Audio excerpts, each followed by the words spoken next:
لاہور کے اندر جو ہے وہ مغل پورہ غازی آباد کے اندر واقعہ پیش آیا، بڑے بھائی نے صرف چھوٹے بھائی کا موبائل کا چارجر چھپایا تو اس نے دیکھیں بڑے بھائی کے خنجر کا وار کر کے مرڈر کر دی۔ یعنی آپ اسی کو دیکھیں چارجر کی کیا حیثیت تھی۔ صبر اور تحمل یہ دو الگ الگ جب چیزیں ہیں تو ان کا آپس میں تعلق کیا ہے؟ اگر فروئی مسائل تھوڑے بہت مختلف بھی ہیں تو اس اچھے طریقے سے اختلاف رائے پہ آپ کسی چینل پہ ان کو نہیں بٹھا سکتے۔ اگر آپ شروع کر لیں یقین کریں چینل اڑ جائے گا۔ آج کل جو ہے وہ لوگ اختلاف کو ہوا دیتے ہیں، اگر ان کو پتہ چل جائے نا کہ فلاں یہاں پر جو عالم صاحب تقریر کر کے گئے ہیں ان کا موقف تو اس کے الٹ تھا، تو انہوں نے وہاں پر جا کر اپنی بات کو جو ہے نا وہ ضرور بیان کرنا ہے تاکہ لوگوں کو پتہ چلے کہ میری رائے یہ ہے۔ تو جب وہ ہم دیکھتے ہیں ہم حیران ہو جاتے ہیں کہ یہ اس کے اندر برداشت کا یہ عالم ہے، یہ فلاں شعبے کے اندر استاد بھی ہے، فلاں شعبے کے اندر یہ کام بھی کر رہا ہے، ویسے اپنے آپ کو مذہبی اسکالر بھی کہلاتا ہے، لیکن اتنا متشدد۔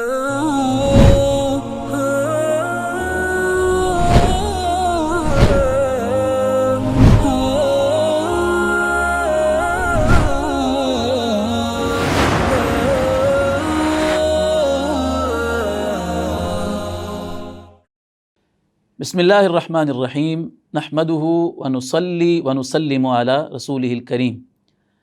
ناظرین، نہد اسٹوڈیو میں پروگرام پیامبر میں خوش آمدید۔ اس پروگرام کے ہوسٹ انعام مصطفی صاحب آج کسی مصروفیت کی وجہ سے پروگرام میں شامل نہیں ہو سکے، تو ان کی جگہ پر مجھے یہ زحمت اٹھانا پڑی۔ پروگرام میں ہمارے مہمان ہمیشہ کی طرح محمد افتخار خان صاحب ہیں۔ آج کا ہمارا موضوع ناظرین بڑا ہی اہم موضوع ہے جس کی ہمارے معاشرے کو بہت زیادہ ضرورت ہے۔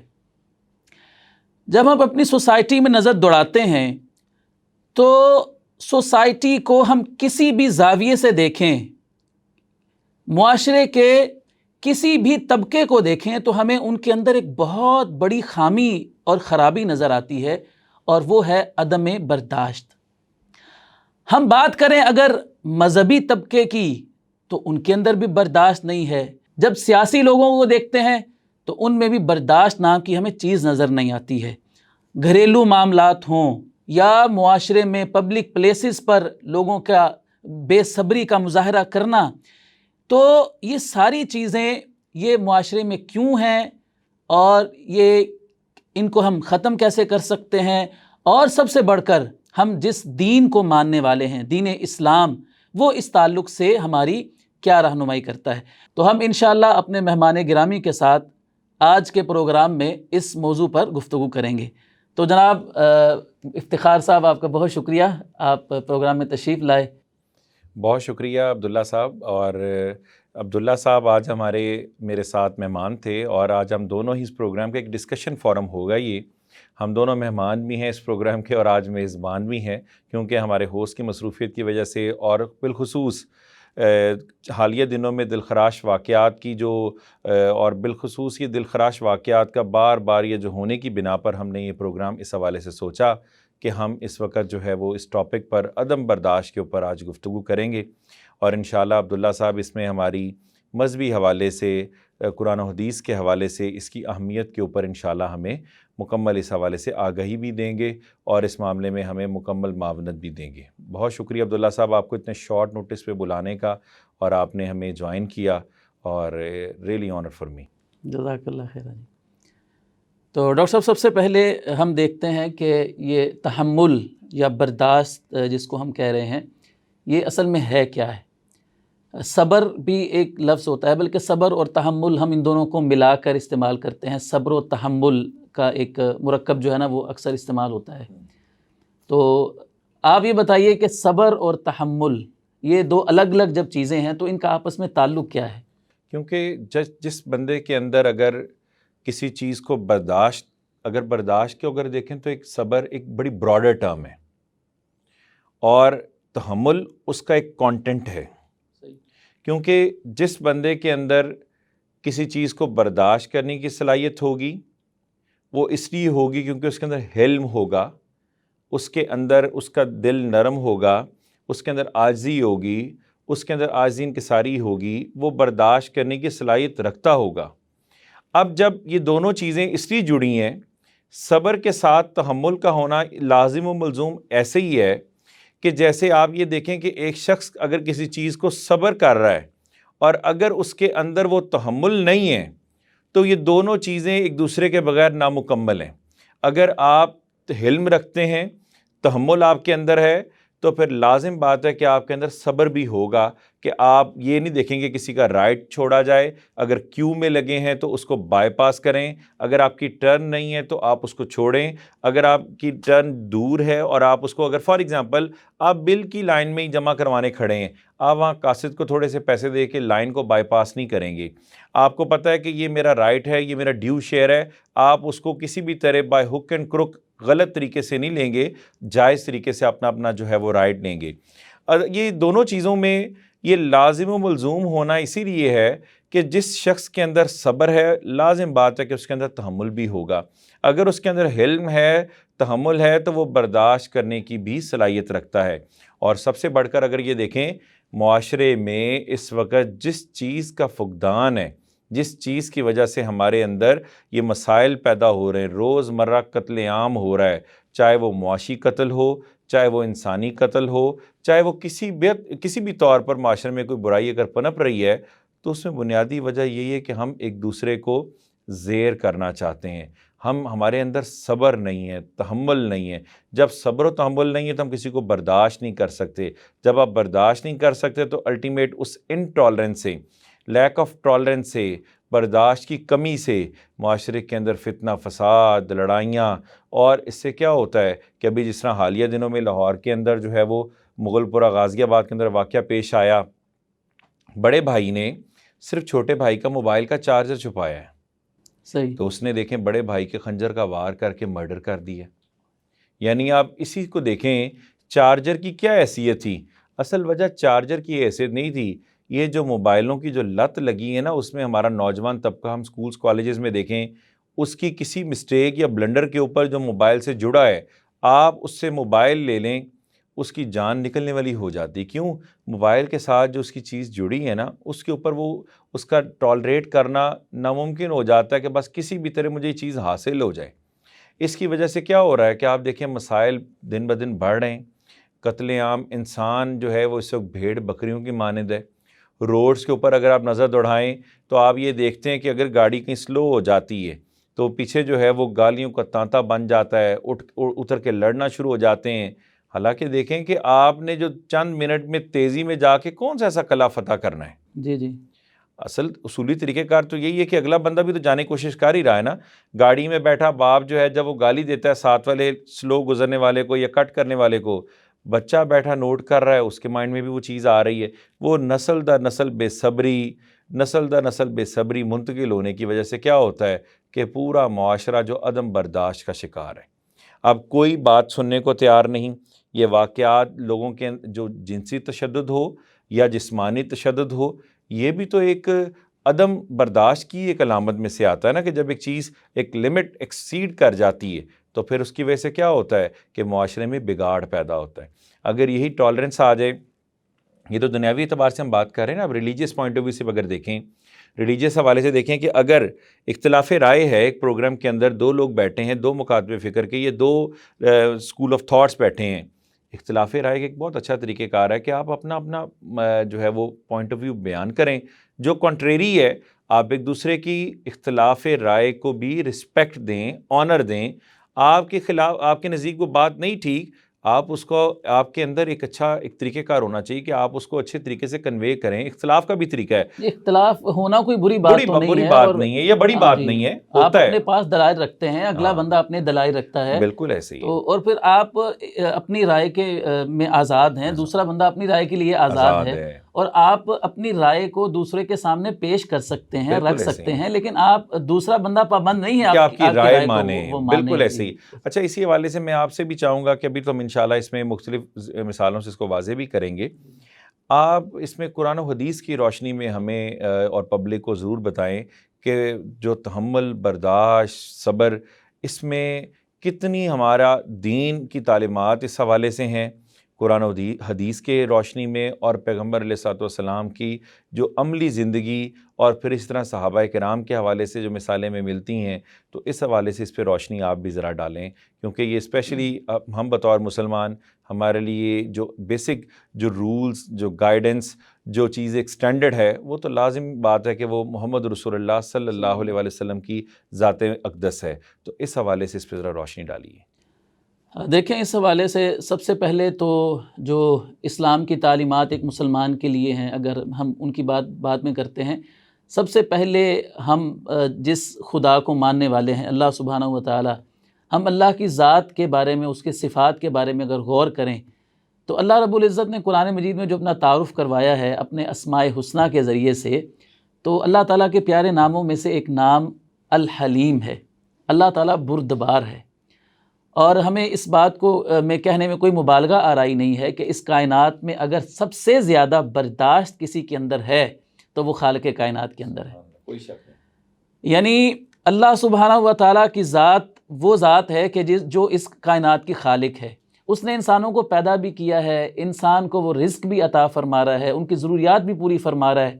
بغیر کسی تفریق کے کہ کوئی اللہ کو ماننے والا ہے یا اللہ کا انکار کرنے والا ہے، سب کو اللہ تعالیٰ روزی دے رہا ہے، رب العالمین۔ جی۔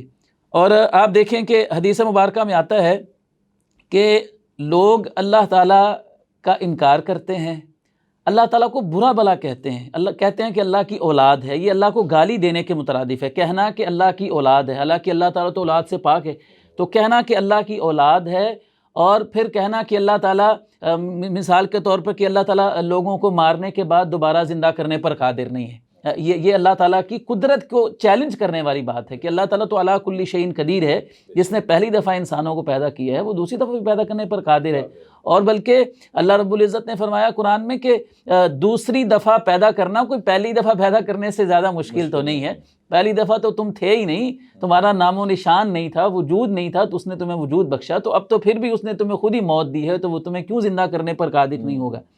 تو لوگ اس کی قدرت کو چیلنج کرتے ہیں، اس کو برا بلا کہتے ہیں، لیکن قربان جائیں اللہ تعالیٰ کے حلم اور برداشت پر کہ اللہ تعالیٰ اس سب کچھ کو برداشت کر رہا ہے، نہ صرف یہ کہ برداشت کر رہا ہے، ان کو معاف کر رہا ہے، بلکہ اپنی نعمتیں بھی ان کو برابر جو ہے نا وہ عطا کیے جا رہا ہے۔ تو اس بات میں ہمارے لیے یہ سبق ہے کہ اگر ہم اللہ کو ماننے والے ہیں، حقیقت میں مسلمان اللہ کو ماننے والا ہوتا ہے، تو اسے اللہ تعالیٰ کی ذات سے یہ سبق سیکھنا چاہیے کہ جس طرح میرا خالق اور مالک، جس کو میں اپنا خدا مانتا ہوں، جس کی عبادت کا میں دم بڑھتا ہوں، جس کی رضا میری زندگی کا مقصد ہے، جس کو راضی کرنا، تو میں اپنے اندر وہ خوبی کیوں پیدا نہیں کرتا؟ اللہ تعالیٰ تو میرا اتنا برداشت کرنے والا ہے، تو میرے اندر کتنی برداشت ہے؟ میں کسی کی معمولی سی بات کو سن کر تو میں آگ بگولا ہو جاتا ہوں، آپے سے باہر ہو جاتا ہوں، اور میرے اندر برداشت نام کی کوئی چیز نہیں ہے۔ اس کے بعد دوسرے نمبر پر دیکھیے انبیاء کرام علیہم السلام کی جب ہم بات کرتے ہیں، وہ اس کائنات کی چنیدہ اور ہستیاں ہیں، اللہ تعالیٰ نے ان کا انتخاب فرمایا ہے لاکھوں کروڑوں لوگوں میں، تو انبیاء کرام علیہم السلام کی جو صفات ہمیں کتاب و سنت میں ملتی ہیں، جو تعارف ہمیں کتاب و سنت نے کروایا ہے حضرات انبیاء کرام علیہم السلام کا، تو اس تعارف میں انبیاء کی سیرت میں ہمیں ایک بڑا خوبصورت پہلو یہ حلم اور برداشت کا ملتا ہے۔ جد الانبیاء حضرت ابراہیم علیہ السلام کو دیکھیں اگر، تو ان کی ساری زندگی جو ہے وہ کیسے آزمائشوں سے بھری ہوئی ہے، اور اس پہ وہ پورا بھی اترے ہیں، اور لوگ ان کے ساتھ کیسی کیسی زیادتیاں کرتے ہیں۔ یقین کریں کہ میں بعض دفعہ سوچتا ہوں کہ ہماری حیثیت ان نبیوں کے مقابلے میں کیا ہے، لیکن ان کے ساتھ لوگ کیسا رویہ اپناتے تھے، اور آگے سے وہ کس طرح مسکرا کر جو ہے نا ان کے ساتھ برتاؤ کرتے تھے، اور برداشت کا معاملہ جو ہے نا وہ کرتے تھے۔ تو ہم ان کے مقابلے میں کچھ بھی نہیں ہے، لیکن اگر ہمارے ساتھ کوئی معمولی سی بات ہو جاتی ہے تو ہم کس طرح جو ہے نا وہ عدم برداشت کا شکار ہو جاتے ہیں۔ نبی کریم صلی اللہ علیہ وسلم کی ذات، جس کو اللہ تعالیٰ نے ہمارے لیے اسوہ حسنہ قرار دیا ہے، آپ کی جو سیرت ہے، آپ کے جو اخلاق ہیں، جن کی گواہی اللہ رب العزت نے دی ہے کہ وَإِنَّكَ لَعَلَىٰ خُلُقٍ عَظِيمٍ، کیا میرے محبوب نبی آپ تو اخلاق کے اعلیٰ اس کے پیکر ہیں، آپ بہترین اخلاق کے آپ مالک ہیں۔ تو آپ علیہ السلام کے جب ہم اخلاق حسنہ کی بات کرتے ہیں، اس کے مختلف پہلو ہیں، ان میں سے ایک پہلو جو ہے وہ یہ بردباری کا بھی ہے، یہ برداشت، یہ آپ کے حسن اخلاق کا ایک خوبصورت نمونہ ہے۔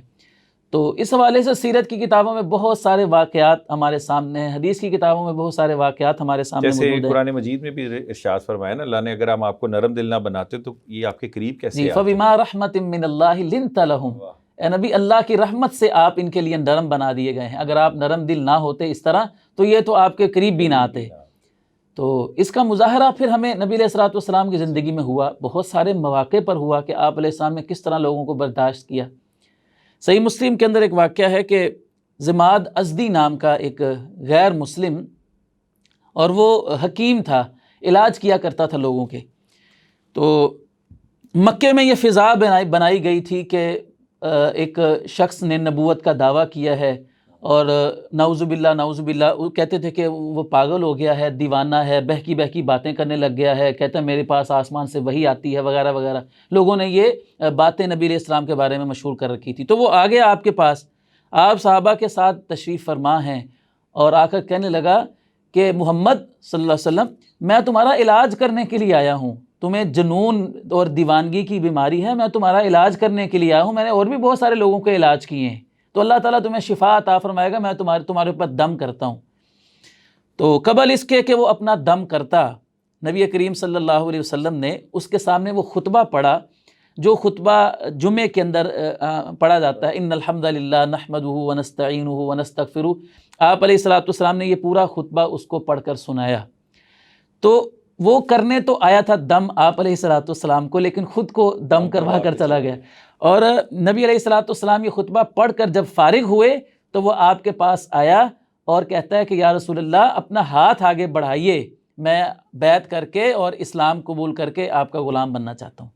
اسی طرح عبداللہ صاحب، انہی واقعات کے ساتھ ساتھ جب نبی علیہ الصلوۃ والسلام کے صحابہ جب ثمامہ کو پکڑ لائے اور اس کو جب پلر سے باندھ دیا گیا، تو وہ بڑا مشہور واقعہ ہے کہ جب یعنی مسجد نبی کے اندر نبی علیہ الصلوۃ والسلام پوچھتے ہیں کہ ثمامہ میری طرف نظریں اٹھا کے دیکھو، وہ برا بلا کہتا ہے، پیغمبر علیہ السلام پھر چلے جاتے ہیں، کہتے ہیں لیکن کھانا میرے گھر سے اس کا آئے گا، اس مہمان کا۔ دوسرا دن بھی ہوا، پھر یہی جواب آیا کہ میں چہرہ نہیں دیکھنا چاہتا، برا بلا بھی کہا۔ تیسرا دن ہوا تو کہنے لگے صحابہ کو کہ اب اس کی رسیاں کھول دی جائیں۔ تو یعنی آپ یہ برداشت دیکھیں، حالانکہ جب وہ نکلے وہاں سے، راستے میں جا کے بیٹھ گئے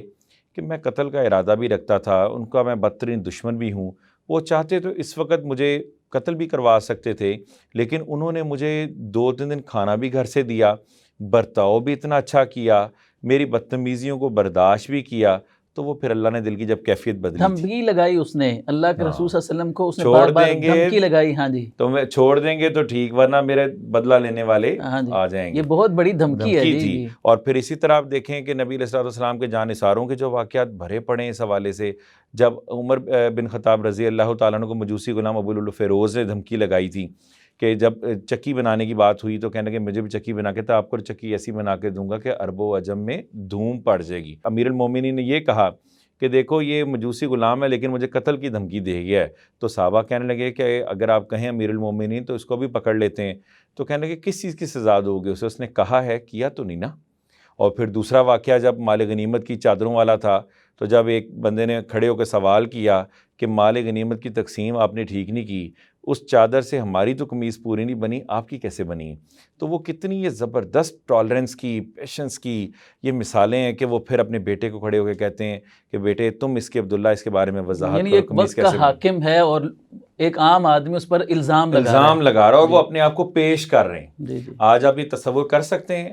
آپ علاقے کا کاؤنسلر چھوڑ کر، جو میں کہتا ہوں بہت ہی کوئی 3rd کلاس طبقے پر کیوں نہ ہو، آپ اس سے اس کے بارے میں ذرا چیز تو انکوائر کریں، وہ کہے گا تمہاری جرت کیسے ہوئی مجھے پوچھنے کی، سوال کرنے کی؟ یعنی آپ یہ دیکھیں کہ وہ ہستیاں کتنی پہنچی، برگزیدہ ہستیاں، جن کی مثالیں قیامت تک ہمارے لیے اگر یہ دیکھیں مشعل راہ ہیں، اور یہ اتنے خوبصورت رہنما اصول ہیں کہ اس اعتبار سے کہ ان لوگوں نے عملی طور پہ کر کے دکھایا۔ ہم ان کی سینگز نہیں کوٹ کر رہے، یہ وہ عملی واقعات ہیں کہ جو بھرے پڑے ہیں تاریخ کی کتابوں میں، اور ایسی خوبصورت واقعہ کہ جن کو آب زر سے بھی لکھا جائے تو میں سمجھتا ہوں حق ادا نہیں ہوتا۔ تو یعنی اور اسی طرح پیغمبر آخر الزمان والا ایک اور واقعہ مجھے یاد آتا ہے، طائف والا،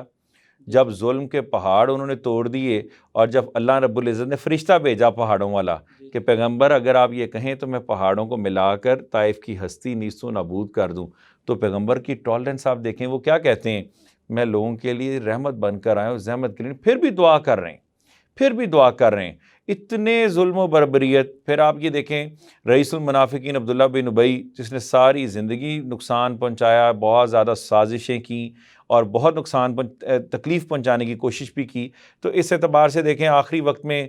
پہلے قمیض دے رہے ہیں, پھر جنازہ بھی پڑھنے چلے گئے, وہ بعد میں اللہ تعالیٰ نے منع فرما دیا. جی. پھر اسی طرح اتنے واقعات ہمیں دیکھنے کو ملتے ہیں. کیا وجہ ہے کہ اتنی تاریخ ہماری اسلامی روایات اتنی خوبصورت ہماری اقدار ہیں, لیکن ہمارے لوگوں کے اندر وہ چیز نظر نہیں آتی. حتیٰ کہ بڑی معذرت کے ساتھ میں کہوں گا کہ ہمارے مذہبی پروگرام میں اگر آپ 2 لوگوں کو بٹھا لیں, ایون کہ جب یہ لوگ مناظرے کا بیٹھ کے کرتے تھے, کیوں پابندی لگی؟ Lack of tolerance. وہاں لڑ پڑتے تھے, سر پھٹ جاتے تھے, حالانکہ مسلمان ہی مسلمان کے سامنے بیٹھا ہے اور میجورٹی آپ کے کامن پوائنٹس ہیں. اگر فروعی مسائل تھوڑے بہت مختلف بھی ہیں تو اس اچھے طریقے سے اختلاف رائے پہ آپ کسی چینل پہ ان کو نہیں بٹھا سکتے. اگر آپ شروع کر لیں, یقین کریں چینل اڑ جائے گا. نہ صرف مذہبی طبقوں میں لیک آف ٹالرنس ہے, ان کی کیا وجوہات ہیں وہ بھی آپ بتائیے گا. سیاسی اعتبار سے دیکھیں, میزبان بیٹھ کر رینکنگ چڑھانے کے لیے وہ لڑواتا ہے, آپ کو پتہ ہے, اور خاتون اٹھ کر تھپڑ رسید کر دیتی ہے, گریبان پکڑتی ہے. یہ ساری وجوہات, عدم برداشت, یہ معاشرے میں جو چلا آ رہا ہے, بالخصوص ہمارے مذہبی طبقوں کے اندر یہ جو چیز پیش آ رہی ہے کہ اگر کوئی شخص کھڑا ہو کے یہ کہہ دے کسی عالم دین سے کہ آپ نے فلاں بات غلط کی تھی, وہ کہے گا تمہاری جرت کیسے ہوئی, مقتدی ہو. یعنی اس کو غلام کی حقیر حیثیت سے دیکھتا ہے. اور وہ مقتدی کا بھی رویہ بہت چینج ہو چکا, جو یہ سمجھتے کہ تنخواہ دار یہ ہمارا ملازم ہے. تو یہ اس وقت جو عدم برداشت کا یہ سلسلہ ہے مذہبی جماعتوں میں یا مذہبی حلقوں میں, اس کو کیسے بہتر بنایا جا سکتا ہے اور ان کی وجوہات کیا ہیں؟ وجوہات کی جب ہم بات کرتے ہیں تو سب سے پہلے تو آپ دیکھیں کہ اسلامی تعلیمات سے دوری ہے, کہ جذباتیت ہمارے اندر بہت زیادہ ہے. اچھی چیز ہے جذبات کا اچھا, ہونا. میں یہیں پہ مزے کی بات یاد آ گئی کہ جب یاد ہے کہ اشتہارات پہ لکھا کرتے تھے مقرر شعلہ بیاں, اب منہ سے جو شعلے نکلتے تھے نا, اس سے لوگ قریب نہیں آتے تھے, وہ لوگ جل جاتے تھے. ایک تو گورنمنٹ اسپیکر بند کر کے بھی بڑا ہی اچھا کام کیا, ہماری فرقہ واریت, کافی شکوہ جواب شکوہ کنٹرول ہو گیا ہے. لیکن پھر بھی ابھی ہمیں چیزیں نظر آتی ہیں. اس حوالے سے عبداللہ یوسف صاحب اس پہ نظر ذرا سوشل میڈیا نے بہت بڑا کردار ادا کیا. پہلے دیکھیں ایک بات اگر ہوتی بھی تھی نا, میں آپ کو یہ سچی بات بتاؤں کہ خود ایک اسکول آف تھاٹ کو اگر ہم لیں نا, مطلب مختلف مسالک کو اگر ہم نہ دیکھیں, صرف ایک مسلک کے علماء کو دیکھیں, تو ایسا ممکن ہے کہ ایک ہی مسلک میں کسی ایک مسئلے میں علماء کی مختلف آراء ہو سکتی ہیں. مثلا آپ ایک بڑا معروف مسئلہ ہمارے ہاں ہر سال ہی بڑی عید پر شروع ہو جاتا ہے, بھینس کی قربانی کا مسئلہ. بالکل ایسے. تو جب سے میں نے وہ سنبھالا ہے, میں دیکھ رہا ہوں کہ ہر سال ہی عید پر نا جی یہ مسئلہ شروع ہو جاتا ہے. اب ایک گروہ علماء کا جو ہے نا وہ اس کو ٹھیک سمجھتا ہے, بھینس کی قربانی ہو سکتی ہے, دوسرا گروہ کہتا ہے نہیں ہو سکتی. اب یہ کوئی اختلاف آج کا نہیں ہے, پرانا اختلاف ہے.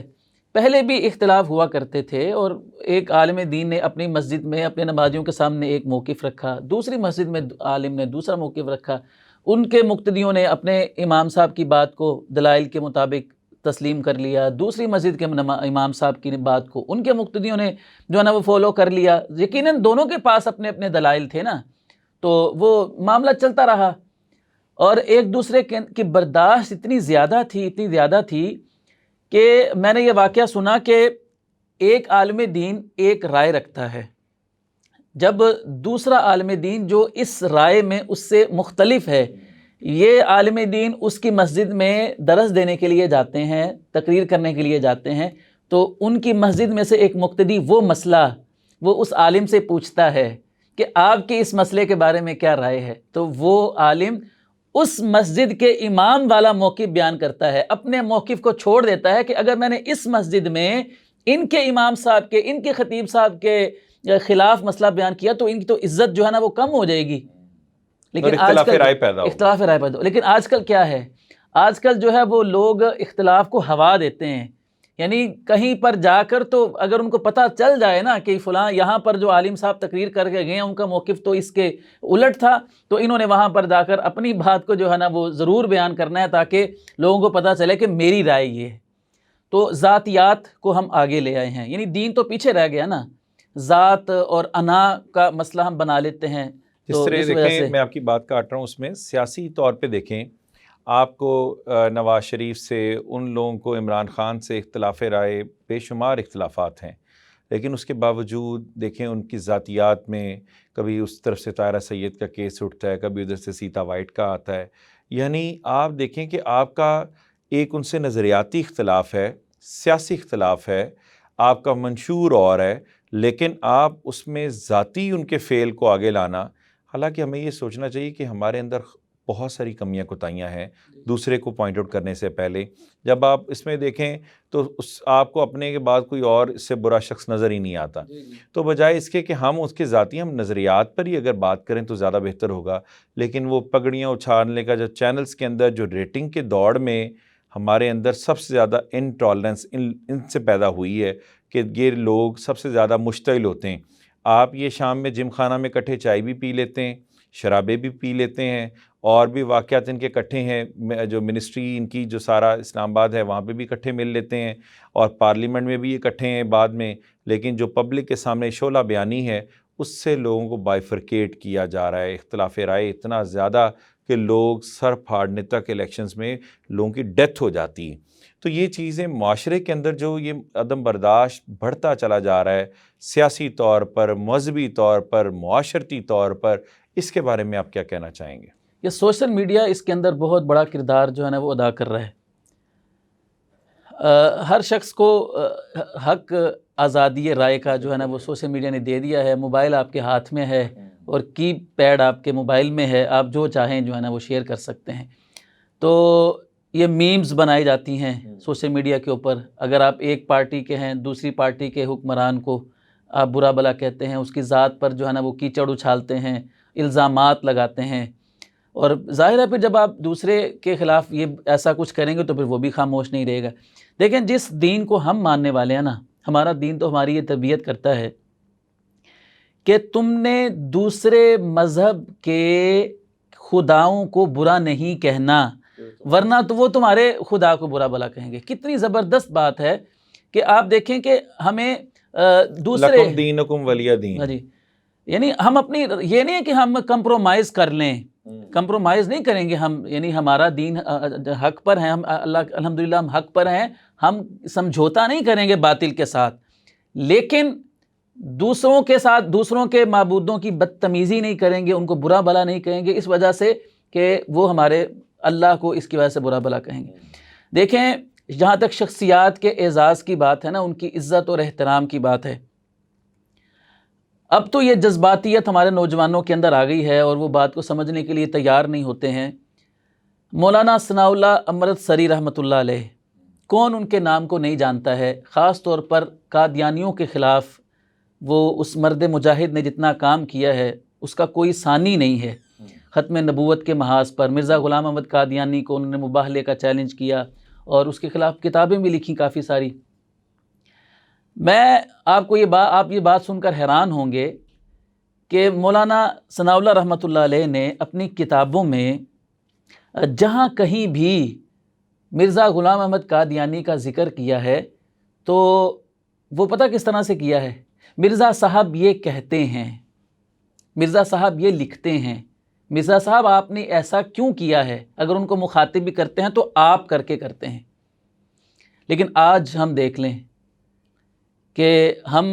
ذرا سا ہمارا اختلاف ہو جائے، وہ کفر اسلام کا اختلاف نہیں ہے، کسی ایک مسئلے میں صرف اختلاف رائے ہو گیا ہے، فروعی مسئلہ ہے، وہ کوئی عقیدے کا بنیادی مسئلہ بھی نہیں ہے. حالانکہ وہ دیکھیں وہاں پر تو مسئلہ ہی بہت بڑا ہے، لیکن اس میں جو کتابی چیز ہے یعنی جہاں لکھنے کا معاملہ ہے وہاں پر وہ مرتد کافر ہونے کے باوجود اس کے ساتھ پڑھنے والے کے ذہن میں ایک چیز ایسے جیسر دینے کے لیے کہ جس میں وہ بڑی حکمت سے کام لے رہے ہیں تاکہ لوگ اینٹی بھی ایک دم نہ ہوں، تاکہ کہ آپ ایسے الفاظ استعمال کرتے ہیں، حکمت کا کام لیا جا رہا ہے.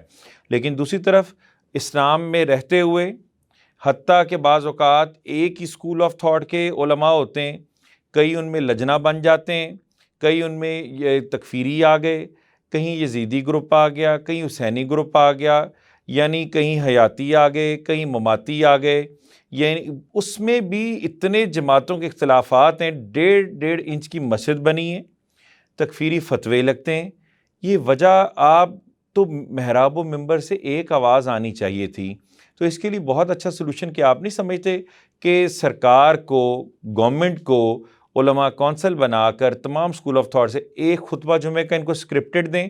یہ وہی آئے اور ان کے اوپر عام گفتگو پر یا تو پابندی نافذ کر دی جائے، جس سے لوگوں میں اختلاف پیدا ہو رہا ہے، بین المذاہب ہی نہیں اپنے ہی مذہب کے اندر بھی یہ مسائل پیدا ہو رہے ہیں اور لوگ اس میں ڈبل مائنڈیڈ ہو رہے ہیں، انتشار پیدا ہو رہا ہے، ڈویژن پیدا ہو رہی ہے، تو اس سے عدم برداشت پیدا ہوگا، معاشرے میں بگاڑ پیدا ہوگا۔ اس میں آپ کی کیا رائے ہے؟ جہاں تک خطبہ جمعہ اسکرپٹڈ ملنے کی بات ہے تو یہ طریقہ بہت سے ممالک میں رائج ہے، رائج ہے، خلیج سعودیہ کے سمیت ممالک سب میں، جگہ ہاں۔ پر ہے۔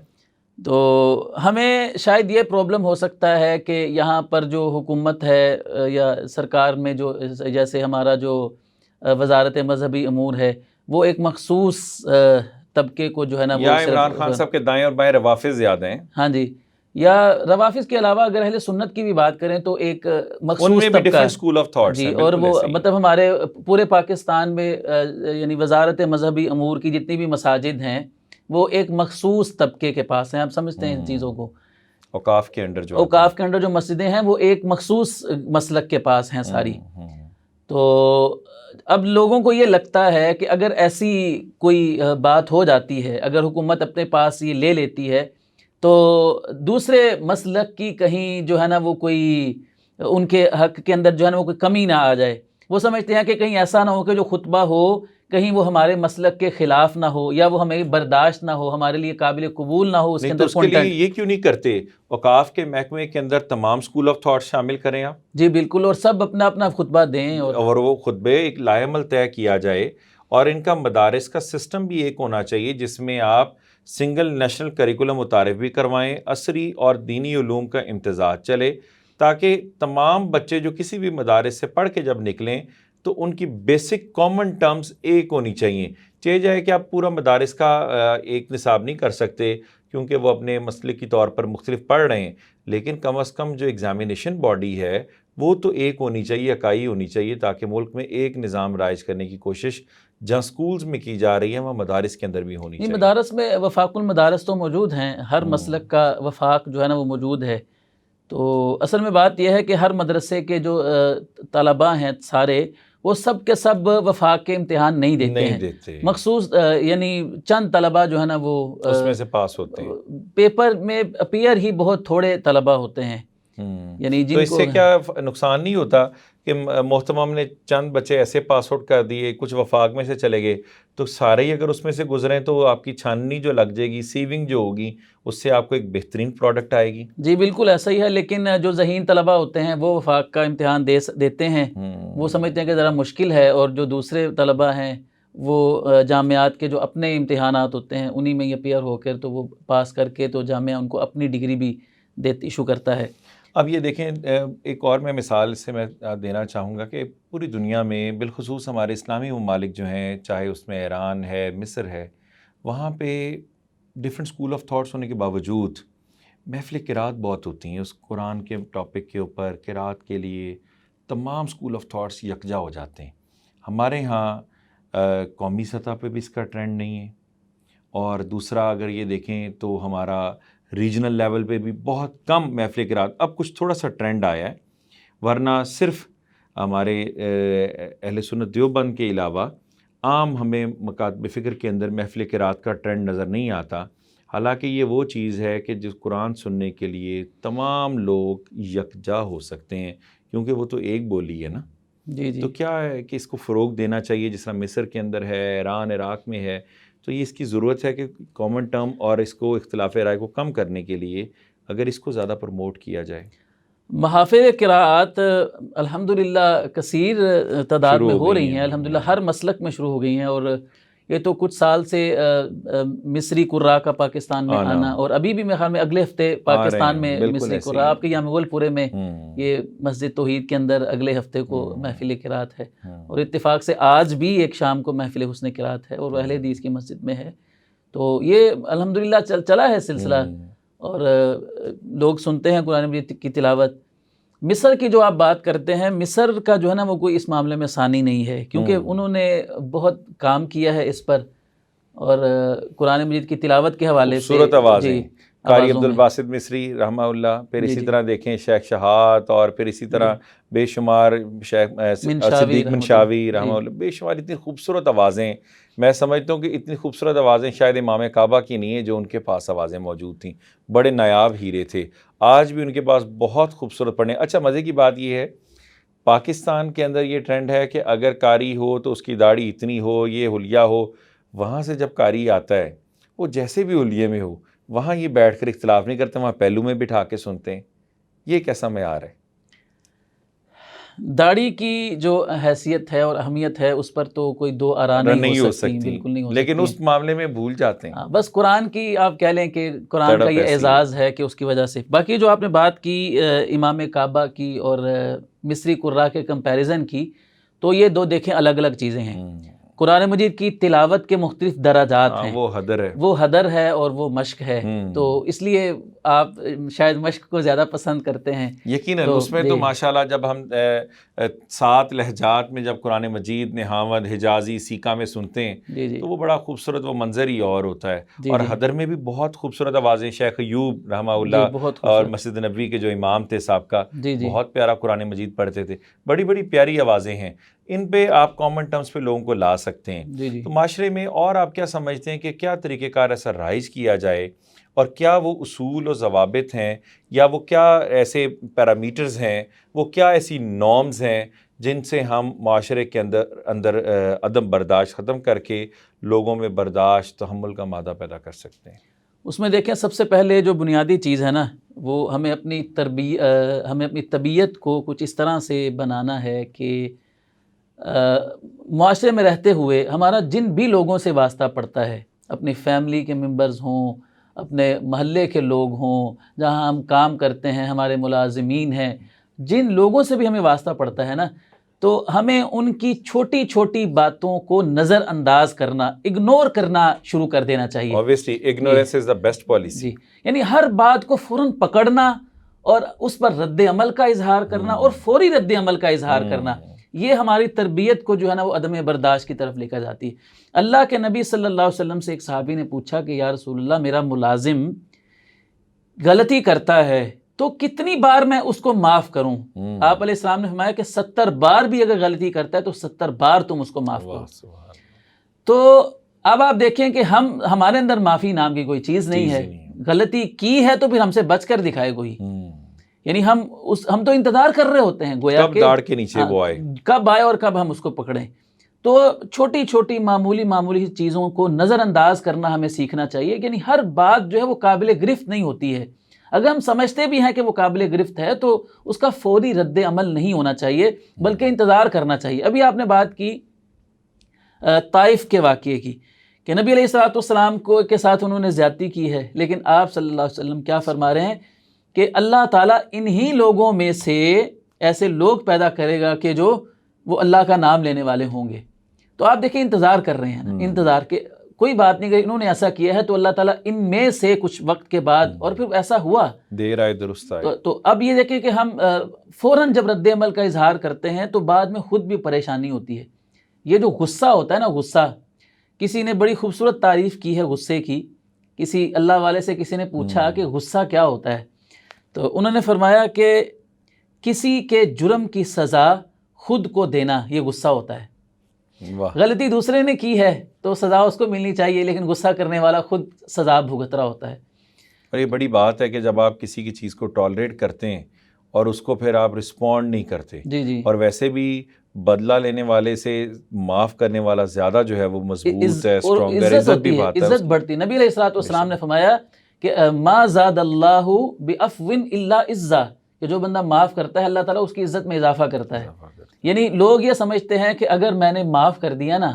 تو لوگ کہیں گے یہ تو کمزور تھا، اس سے بدلہ نہیں لیا گیا، یہ تو کمزور تھا، اس میں ہمت ہی نہیں تھی بدلہ لینے کی. لیکن جب بندہ معاف کرتا ہے نا تو جس کو معاف کرتا ہے اس کی نظر میں بھی یہ معزز بن جاتا ہے، اور لوگ جو آبزرو کر رہے ہوتے ہیں وہ بھی کہتے ہیں کہ یار بڑا پازیٹیو جیسچر آتا ہے، یار یہ بڑی بہادری کی بات ہے، دیکھیں اس نے اس کے ساتھ اتنی زیادتی کی ہے لیکن اس نے معاف کر دیے. تو لوگوں کے ہاں بھی بندہ معزز ہوتا ہے اور اس کی نظروں میں بھی بندہ جو ہے نا وہ قابل عزت بن جاتا ہے. اسی طرح دیکھیں جب ہم بات کرتے ہیں نا یہ برداشت کی، تو برداشت کرنا، صبر کرنا، یہ انسان کو طاقت فراہم کرتا ہے، انسان اس سے پاورفل ہوتا ہے اور مضبوط ہوتا ہے۔ ہر جگہ پر اپنے غصے کا اظہار کرنا یہ کمزوری کی علامت ہے، ایسے ہی کمزوری کی علامت ہے یہ، اور غصے کو پی جانا اور برداشت کرنا یہ طاقت ہے، اور سب سے بڑی طاقت ہی یہی ہے۔ بالکل ایسے ہی۔ دیکھیں نبی علیہ الصلوۃ والسلام نے فرمایا کہ پہلوان وہ نہیں ہے کہ جو کشتی کے اندر اپنے مد مقابل کو پچھاڑ دے، اس کو ہرا دے۔ پہلوان تو وہ ہے جو اپنے نفس کو قابو میں کر لے جب اس کو غصہ آیا ہوا ہوتا ہے۔ یعنی یہ کون سی بہادری ہے، یہ کون سی طاقتوری ہے کہ ساری دنیا کو تو اس نے ہرا دیا، لیکن اپنے نفس کو تو وہ ہرا نہیں سکا، اپنے نفس کو تو قابو میں کر نہیں سکا۔ جب اس کو غصہ آیا تو دوسرے کو وہ معاف تو کر نہیں سکا۔ تو یہ اگر ہم یہ باتیں سوچیں تو انشاءاللہ ہمارے اندر جو ہے وہ تحمل اور برداشت جو ہے وہ پیدا ہو سکتا ہے۔ اسی طرح ایک اور بڑی اہم بات، بڑی خوبصورت بات جو میرے خیال میں اگر صرف کوئی مسلمان اسی بات کو اپنے پلے باندھ لینا تو شاید اس کے لیے غصے کو پینا اور برداشت کرنا بہت آسان ہو جائے، اور وہ چیز ہے اللہ تعالیٰ کی ذات پر توکل۔ ہر معاملے کو اللہ کے سپرد کرنا کیوں نہیں ہم سیکھتے؟ یعنی ہمیں یہ یقین کیوں نہیں آتا ہے کہ اگر کسی نے میرے ساتھ زیادتی کی ہے، میری حق تلفی میری کی ہے، تو اللہ نہیں دیکھ رہا؟ یعنی ایک طرف ہم کہتے ہیں کہ اللہ سب کچھ دیکھ رہا ہے، وہ السمیع ہے، وہ البصیر ہے، وہ سب کچھ سن رہا ہے، سب کچھ دیکھ رہا ہے، پھر ہم اپنے معاملات اللہ کے سپرد کیوں نہیں کرتے ہیں؟ اللہ تعالیٰ کیا وعدہ کرتا ہے کہ وَمَن يَتَوَكَّلْ عَلَى اللَّهِ فَهُوَ حَسْبُهُ، تم اللہ پر توکل کو تو کر کے دیکھو، اللہ تعالیٰ تمہارے لیے کافی ہو جائے گا۔ تو اللہ والے جو ہوتے ہیں وہ اللہ تعالیٰ پر معاملے کو ڈال دیتے ہیں، کہتے ہیں اللہ کے سپرد کر لیا، اللہ تعالیٰ جانے اور یہ جانے، اور اللہ تعالیٰ تو ناانصافی نہیں کرے گا نا۔ عمر بن عبد العزیز رحمۃ اللہ علیہ ایک معروف نام ہے، مسلمان ان کو 5واں خلیفہ راشد ان کو گردانتے ہیں۔ تو ان کو کسی نے ایک دفعہ گالی دی، میں نے یہ واقعہ کسی کتاب میں پڑھا، ان کو کسی نے گالی دی تو وہ آگے سے پتہ کیا کہتے ہیں اگر قیامت نہ قائم ہونی ہوتی نا، مجھے یقین نہ ہوتا کہ قیامت قائم ہونی ہے تو میں اس کو جواب دے دیتا۔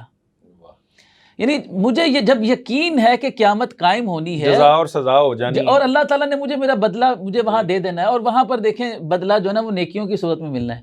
اگر اب میں اس کو ایک مسلمان دیکھیں، اگر کوئی اس کو گالی دیتا ہے نا تو یہ بدلے میں اس کو گالی دے بھی دیتا ہے نا، تو وہ گناہ جو ہے نا وہ گالی کی ابتدا کرنے والے کو ہوتا ہے، اس کو گناہ بھی نہیں ہوگا جواب دینے والے کو، لیکن یہ معاملہ اللہ کے سپرد کر دیتا ہے تو قیامت والے دن اللہ تعالیٰ اس کا اجر عطا فرمائے گا۔ جس طرح مجھے اسی واقعے میں سے یاد آ گیا، جب ایک شخص حضرت ابوبکر صدیق رضی اللہ تعالیٰ عنہ کو گالی دے رہا تھا، تو وہ نان مسلم تھا، تو نبی علیہ السلام پاس کھڑے مسکرا رہے تھے۔ ابوبکر صدیق رضی اللہ تعالیٰ عنہ جب اس کو رسپونڈ کیا، پیغمبر آخر الزمان چل پڑے، تو ابوبکر صدیق پوچھتے ہیں کہ اللہ کے نبی کیا بات تھی کہ جب وہ مجھے گالیاں دے رہا تھا مسکرا رہے تھے، جب میں نے رسپونڈ کیا آپ چلے گئے؟ تو پیغمبر علیہ السلام نے فرمایا کہ جب ابوبکر وہ گالیاں دے رہا تھا تو اس کی گالیوں کا جواب آپ خاموش تھے، اللہ کا فرشتہ دے رہا تھا۔ جب آپ نے اس کو رسپونڈ کیا، اللہ کا فرشتہ بھی چلا گیا، میں بھی چل دیا۔ یعنی آپ یہ دیکھیں کتنی حکمت اس میں بتائی گئی کہ یہ نہیں کہ اگر ایک گالی دے رہا تو ہم دگنی اس سے دیں۔ دانائی تو یہ ہے کہ اس کیچڑ سے اپنے آپ کو بچایا جائے، گندی چھینٹوں سے، آپ اس کو رسپونڈ نہ کریں۔ ہمارے ہاں اس معاملے میں اب دیکھیں کہ ذرا سی بات کے اوپر، ایون کہ آپ اسٹوڈنٹس کو دیکھتے ہیں اس اعتبار سے، ذرا سی بات کے اوپر لوگ نا یہ ان کا تکیہ کلام بن گیا ہے، ہاتھ پہ ہاتھ مارتے ہیں گالی، ذرا سا کسی چیز پہ تیش آتا ہے گالی، وہ اپنا کتھارسس گالی کو تصور کرتے ہیں۔ گھر میں بیٹھی وہ باعزت ماں بہن جس کا کوئی اس کے ساتھ واقعے کے ساتھ تعلق کوئی نہیں، آپ کو نکالنے کے لیے اور لوگوں کے اوپر جو تبرہ بازی کرنے کے لیے وہی گھر کی باعزت بہنیں اور مائیں یاد آتی ہیں، آپ ان کا وہاں پہ جنازہ نکال دیتے ہیں۔ اور بعض اوقات تو یہ یہاں تک معاملہ یہ تو ہے نا کہ چلیں عدم برداشت میں ہوتا ہے،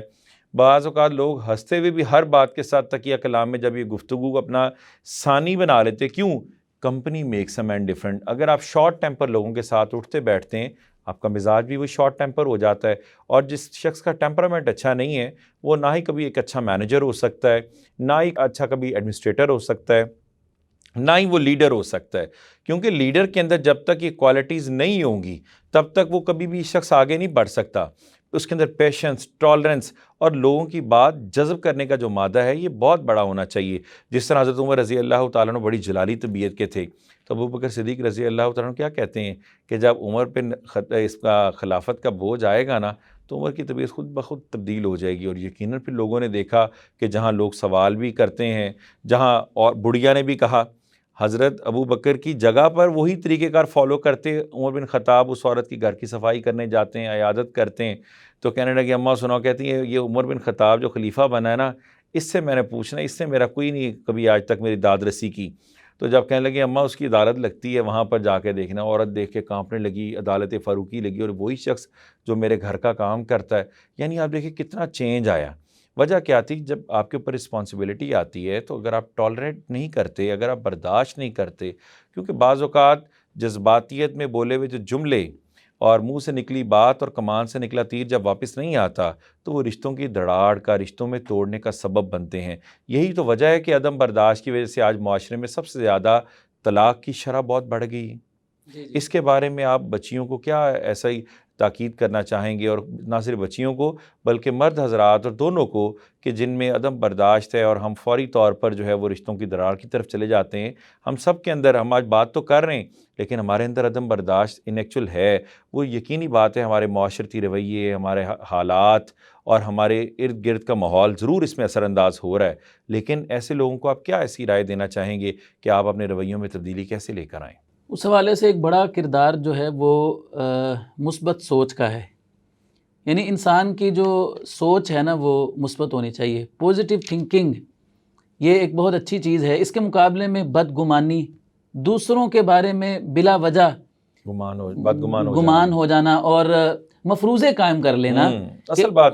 کہ اس نے یہ کیا ہوگا، ہاں اچھا دلیل کوئی نہیں ہے. بدگمانی کا کیا مطلب ہوتا ہے کہ آپ سپوز کر لیتے ہیں، آپ کے پاس دلیل کوئی نہیں ہے کسی دوسرے کے بارے میں، اور آپ فرض کر لیتے ہیں کہ اس نے مجھے اس لیے نہیں بلایا کہ وہ مجھے اچھا نہیں سمجھتا، اس نے میرے ساتھ یہ معاملہ اس لیے نہیں کیا کہ میں تو اس کی نظر میں بڑا گرا ہوا ہوں. خود سے ہی سپوز کر لیا اور تحقیق بھی نہیں کی اور اس کے اوپر ایک عمارت کھڑی کر لی اور اپنا ایک مائنڈ سیٹ جو ہے نا وہ بنا لیا صرف ایک مفروضے کے اوپر جس کی کوئی دلیل ہمارے پاس نہیں ہے. تو یہ جو آپ نے طلاق کی بات کی ہے، یہ بہت بڑی وجہ ایک جو ہے وہ یہی ہے کہ بدگمانی ہے. اس کی وجہ تو یہ ہے کہ وقت نہیں ہے لوگوں کے پاس اپنے رشتوں کو نبھانے کے لیے. یہ موبائل نے آ کر جو ہے وہ اتنی دوریاں ڈال دی ہیں کہ گاڑی میں بیٹھے بھی چار لوگ علیحدہ ہی ہوتے ہیں، اور گھر میں بیٹھے ہوئے بھی سب لوگ الگ ہیں. خامند الگ ہے، بیوی الگ ہے، ہر بچے کے پاس الگ الگ اپنا موبائل ہے. بالکل صحیح فرما رہے ہیں. تو اس وجہ سے پھر بدگمانی، جتنی زیادہ دوریاں بڑھیں گی تو اتنی زیادہ بدگمانیاں پیدا ہوں گی، تو جن کی وجہ سے یہ نتیجے جو ہے نا وہ ہمیں برآمد ہو رہے ہیں. پھر آپ نے ایک بات کی، یہ عدم برداشت کو ختم کرنے کے لیے یا کم از کم کرنے کے لیے ہمیں اچھے لوگوں کی صحبت اختیار کرنی چاہیے. ایسے لوگ جو خود تحمل اور برداشت کا مادہ رکھنے والے ہیں، کیونکہ کہتے ہیں کہ انسان جیسے لوگوں کے پاس بیٹھتا ہے ویسے ہی اثرات اس کے اندر پیدا ہوتے ہیں. جب ہم جذباتی قسم کے اور بات پر بھڑک جانے والے لوگوں کے ساتھ مجلس کیا کریں گے تو ہماری طبیعت بھی ویسی ہو جائے گی. A man is known by the company he keeps. جی، تو اگر اچھی طبیعت والے لوگوں کے ساتھ، جو تحمل اور برداشت والے لوگ ہیں، ان کے ساتھ ہم بیٹھیں گے تو انشاءاللہ ہماری بھی تربیت ایسی ہوگی. اب آپ دیکھیں معاشرے میں جب ہم دیکھتے ہیں کہ ہم کہتے ہیں رزلٹس کیسے آ رہے ہیں، ہماری جو نوجوان نسل ہے اس کی وہ مدرسوں سے نکل رہی ہو یا اسکولوں کالجوں سے نکل رہی ہو، ان کی طبیعت کیوں ایسی جذباتی ہے؟ تو بات یہ ہے کہ جو ان کی تربیت کرنے والے ہیں، جن کو وہ اپنا آئیڈیل سمجھتے ہیں، ان کی طبیعتیں، جو لیڈران ہیں، لیڈرز جو ہیں، ان کی طبیعت بھی ایسی ہی ہے، جذباتی. 74 سال کے ہو کر بھی برداشت نہیں آیا. جی اور کوئی تقریر ایک دوسرے کے اوپر گالی گلوچ یا الزامات کے بغیر نہیں شروع ہوتی. تو جب وہ میڈیا ہم دیکھ رہے ہیں تو ہمارے اندر وہ ہیجان اور اضطرابی کیفیت کیوں نہیں پیدا ہوگی؟ جی، آپ نے خود ہی ایک پوائنٹ نکالا کہ یہ جو میڈیا ہے یہ عدم برداشت کا ایک بہت بڑا ذریعہ ہے. یعنی جب لوگ اپنے گھروں میں پہلے رہتے تھے، ٹیلی ویژن میں کون اتنی زیادہ خبریں دیکھتا تھا یا اخبار کون پڑھتا تھا، لیکن سوشل میڈیا کا انفلوئنس جو معاشرے کے اندر ہے وہ میرے خیال میں پرنٹ میڈیا کا یا اس سے پہلے جو میڈیا تھا ٹیلی ویژن وغیرہ اس کا اتنا انفلوئنس نہیں تھا. تو سوشل میڈیا نے جو ہے نا وہ معاشرے کے اندر آگ لگا کر رکھتی ہے. ایک بات جو ہے وہ بغیر اس کی تحقیق کیے بعض دفعہ ایسا ہوتا ہے کہ بعد میں نکلتا کچھ ہے. ایک ایشو جو ہے وہ ہفتہ چلتا رہتا ہے سوشل میڈیا پر، لوگ اور اس پر گالی گلوچ الزام کیونکہ وہ تراشیاں سیاق و سباق سے ہٹ کر پیش کیا گیا ہوتا ہے، اور کچھ دن کے بعد جا کر پتہ چلتا ہے کہ یہ بیچ میں اصل میں کیا تھا. تو لوگ ایک جھوٹی خبر کے اوپر جو ہے نا اس کو بنیاد بنا کر ایک دوسرے کو گالی گلوچ کر رہے ہوتے ہیں اور بعد میں نکلتا اندر سے کچھ ہے. اور جس طرح آپ یہ دیکھیں حالیہ دنوں میں جب مینار پاکستان کا واقعہ جو پیش آیا تھا، اب اس کی جو کل پرسوں کی فائنڈنگز ہیں وہ کیا آ رہی ہیں. اس لڑکی کے ساتھ جو شوٹنگ کرنے جاتا ہے، جو ساتھ چوڑا ساتھ اس میں ملوث ہے، وہ بندہ ہی نکلا ہے، وہ اس کو بلیک میل کر رہا ہے، وہی بندے بلانے والا ہے، سارا وہ اسکرپٹڈ تھا. اور لوگ سوشل میڈیا کے ایک دوسرے کے کمنٹ کے اوپر اتنی گالیاں. آپ برداشت کا یہ عالم دیکھیں کہ آپ ایک مفتی مسعود صاحب جس طرح پچھلے دنوں بھی جیل میں جانا ہوا، جی آپ دیکھیں عظمت صحابہ کے لیے یہ سب اہل سنت ایک ہو سکتے ہیں. جی تو کیوں نہ ہم اپنی کامن ٹرمز کے اوپر اور بھی ایک ہونے کی کوشش کریں. اب وہ شخص کیا، وہ دونوں کے اسکول آف تھاٹ کے نیچے میسیجز اور کمنٹس کی ایک دوسرے کی دوڑ کی جیت میں گالیوں کے انبار لگیں. ان دو شخصیات کا تو شاید اتنا کچھ نہ جا رہا ہو، آپ کا اخلاق ظاہر کر رہا ہے، آپ کے خاندانی اقدار کو، آپ کی ویلیوز کو، آپ کے اندر ٹالرنس کو، آپ کے پیشنس کو. تو کیا وجہ ہے کہ یہ سوشل میڈیا نے تو ہماری جو اسپیشلی فیس بک اور یہ جو کمنٹس کا سلسلہ ہے، اس نے تو بڑے بڑے لوگوں کے پول کھول کے رکھ دی ہیں.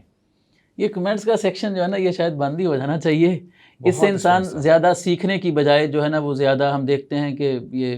بدتمیزی ہوتے ہیں، بہت زیادہ ایکسپوز ہوتے ہیں. اور آپ دیکھیں کہ بسا اوقات انسان حیران رہ جاتا ہے اس بندے سے ہم ایکسپیکٹ نہیں کر رہے یعنی انسان نے اپنی ذہن میں کسی شخصیت کا امیج بنایا ہوا ہوتا ہے، لیکن جب آپ اس کا کمنٹ پڑھتے ہیں تو آپ حیران رہ جاتے ہیں کہ یار یہ اندر سے کیا ہے یہ آدمی.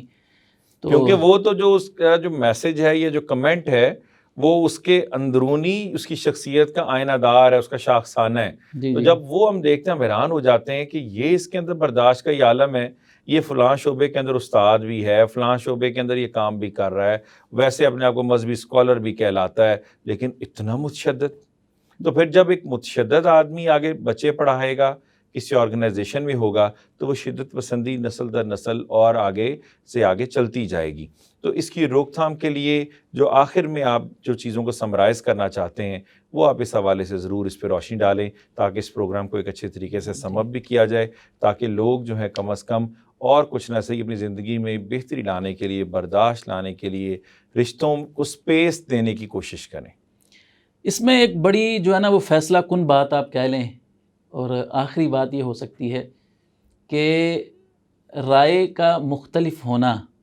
یہ تو ناگزیر ہے. یعنی اللہ تعالیٰ نے طبیعتیں مختلف بنائی ہیں، یہ تو سیدھی سی بات ہے، اس کو مانے بغیر چارہ نہیں ہے.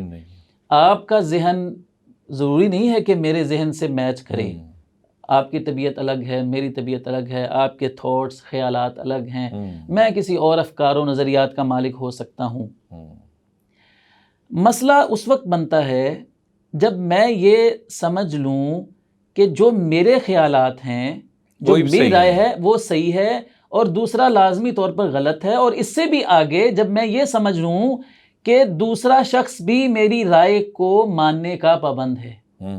اس وجہ سے معاملات جو ہیں وہ اختلاف سے نکل کر عداوت تک چلے جاتے ہیں. یعنی میں سمجھتا ہوں کہ جو میری رائے سے اختلاف کرنے والا ہے وہ میرا دشمن ہے، حالانکہ ایسا نہیں ہے. یعنی ضروری نہیں ہے کہ آپ کی رائے سے اختلاف کرنے والا آپ کا دشمن تو نہیں ہے. اور ویسے بھی آپ یہ دیکھیں، یہ سیاستدان چاہے ایک دوسرے کو جو ہے وہ گالم گلوچ کرتے ہیں، لیکن یہ ایک بات ہمیشہ جملہ کہتے ہیں،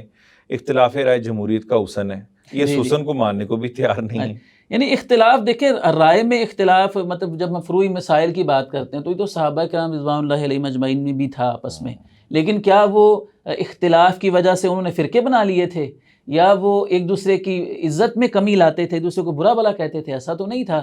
وہ تو ایک دوسرے کی عزت کرتے تھے. ایک مجلس میں اگر انہوں نے اختلاف کیا ہے تو اسی مجلس سے جس کے ساتھ اختلاف کیا اس کے ساتھ گلے بھی مل رہے ہیں، اور اس کی جانور کی، اس کی سواری کی رکاب پکڑ پر بھی اس کو کہتے ہیں کہ آپ آئیے اس پر سوار بھی ہوئے. ابھی مجلس میں اختلاف کیا ہے اور ساتھ ہی ان کا احترام بھی کر رہے ہیں، عزت بھی کر رہے ہیں. تو یہ میرے خیال میں بڑی زبردست بات کسی اہل علم نے کی ہے کہ اختلاف کریں، ضرور کریں، حق ہے سب کو، دلیل کے ساتھ، لیکن دلیل کے ساتھ اختلاف کریں، لیکن عداوت نہ اس کو بنا لیں. اور برداشت کریں دوسروں کی رائے کو، ابھی دوسروں کی رائے کا بھی احترام کریں. اس کے پاس بھی آخر دلیل ہے، بس آپ ہی کو تو علم نہیں آپ کے اوپر اترا، آخر وہ بھی علم رکھنے والا ہے، اس کے پاس ایک دلیل ہے، آپ کے پاس بھی دلیل ہے، اس کی بھی دلیل ہے، اور آپ دلیلوں کا کمپیریزن کریں. آپ سمجھتے ہیں کہ آپ صحیح ہیں، آپ اس کا پرچار بھی کریں، آپ پر پابندی نہیں ہے، لیکن اچھے طریقے سے کریں نا. یعنی یہ کیا بات ہوئی کہ آپ اپنی رائے کو درست مانتے ہیں اور دوسرے کی بات کو 100% غلط مانتے ہیں، بھلے اس طرف علماء کی ایک کثیر تعداد ہی کیوں نہ ہو، آپ سے بڑے بڑے علماء بھی موجود ہوں اس موقف کو اختیار کرنے والے، لیکن آپ جب اپنا پوائنٹ آف ویو لوگوں کے سامنے بیان کرتے ہیں تو آپ اس قدر جارحانہ انداز میں وہ بیان کرتے ہیں کہ جیسے آپ ہی کی رائے صحیح ہے اور آپ سمجھتے ہیں کہ باقی سب غلط ہیں، حرف آخر ہے. تو یہ چیز جو ہے وہ بہرحال جو ہے وہ نامناسب سی لگتی ہے، اور اس کی وجہ سے بہت ساری دراڑیں جو ہے نا وہ معاشرے کے اندر پیدا ہوتی ہیں. ناظرین اکرام، آج ہم نے جو پروگرام جو تھا اس حوالے سے ٹالرنس کے اوپر، صبر کے اوپر، پیشنس کے اوپر، اور بالخصوص برداشت کے اوپر، صبر و تحمل کے اوپر ہم نے جو آج کیا، اور اس میں آج ہمارا یہ ڈسکشن فورم ہی تھا. ہم دونوں ہی میزبان اور دونوں ہی مہمان بھی تھے. میں شکر گزار ہوں عبداللہ یوسف ذہبی صاحب کا، جو کہ ایک ریلیجیس اسکالر بھی ہیں اور ماشاءاللہ بہت دین کے ساتھ، اور اسی طرح جو دنیاوی ہمارے جو کامن یہ جو ہمارے پرابلمز ہیں، مسائل پر بھی اپنی بڑی ایک اچھی اور ایک بڑی قیمتی آراء بھی رکھتے ہیں. اور ضروری نہیں کہ ہر جو رائے ہے اس سے آپ ہماری رائے سے متفق بھی ہوں. اس پروگرام کا مقصد یہی تھا کہ ہر بات سے متفق ہونا اور اپنی جو رائے کو کسی کے اوپر تھوپ دینا لازم نہیں ہے. اختلاف رائے ہمیشہ ہر جگہ ہوتا ہے، لیکن اس کو اچھا طریقہ کار یہی ہے. ایک پرسن ایجوکیٹڈ تب ہوتا ہے جب آپ کے اندر جو ہے وہ ٹالرنس آتا ہے. اگر آپ کے اندر ٹالرنس نہیں ہے، اس کا مطلب ہے کہ آپ کے اوپر تعلیم نے کوئی اپنا اثر نہیں چھوڑا. تعلیم جب اثر چھوڑتی ہے تو آپ میں جو پہلی تبدیلی آتی ہے، آپ کے اندر صبر آتا ہے، برداشت آتا ہے، لوگوں کو ڈیل کرنے کا آرٹ آتا ہے، لوگوں کو فیس کرنا آتا ہے، اچھے طریقے سے ان کے ساتھ ڈیلنگ آتی ہے، اور ان کی بات کو اپنی بات کے ساتھ متصل کرنا آتا ہے، ان کو کنونس کرنا آتا ہے. اگر آپ کنونس نہیں کر سکتے اور آپ کسی کے ساتھ اختلاف بھی کرتے ہیں تو اس میں بھی طریقہ کار یہی ہے کہ اس کو سپیس دیں. گھر میں ہوں، معاشر میں ہوں، یا آپ کسی آرگنائزیشن کے اندر ہوں، یا آپ مذہبی حلقوں میں ہوں، ہر جگہ اس وقت ہمیں اجتماعی طور پر ضرورت ہے کہ ہم اپنے اندر تحمل اور برداشت پیدا کریں. اس سے نہ صرف ہمارے روڈ ایکسیڈنٹس کم ہو سکتے ہیں، روڈ ایکسیڈنٹس کی بنیادی وجہ یہی ہے کہ میں نے اس سے پہلے نکلنا ہے، اس کی جرت کیسے ہوئی کہ مجھے اوورٹیک کر کے آگے نکلے. اور پیچھے جو نوائز پولوشن، جو گاڑیوں پہ جو بار بار ہارن بجانا، بالخصوص جیسے میں اپنے ڈرائیور کے حوالے سے کہا کرتا ہوں کہ بار بار اگر وہ ہاتھ اوپر رکھتا ہے، یہ اس کے اندر عدم برداشت ہے کہ وہ گاڑی کے اس کے ہارن پہ ہاتھ رکھا ہے، اس نے گزرنا ہی ہے. آپ چند سیکنڈ میں کون سے ایسا کلا فتح کر لیں گے؟ تو یہ چیزیں ضرورت ہے کہ ہم اپنے روڈ ایکسیڈنٹس کو کم کر سکتے ہیں. ہم اپنے معاشرے میں جو آپ کے ریلیشنز، جو آپ کے بریک اپ ہوتے ہیں، ان کو آپ کم کر سکتے ہیں، اپنے رشتوں کو بچا سکتے ہیں، معاشرے کے اندر عدم برداشت کم کر سکتے ہیں اگر آپ اپنے اندر برداشت کا مادہ پیدا کریں. اور ہم سب کو اس کے لیے کوشش کرنی چاہیے. اور جو ہم نے قرآن و حدیث کی روشنی میں عبداللہ یوسف ذہبی صاحب سے بہت ساری چیزیں سیکھیں اور سنی، یہی دعا اور امید کے ساتھ کہ ہم اس پر عمل بھی انشاءاللہ کریں گے. اور انشاءاللہ نیکسٹ پروگرام میں، نیکسٹ ایپیسوڈ میں ایک نئے موضوع پر انشاءاللہ گفتگو ہوگی. تب تک کے لیے اللہ حافظ و ناصر.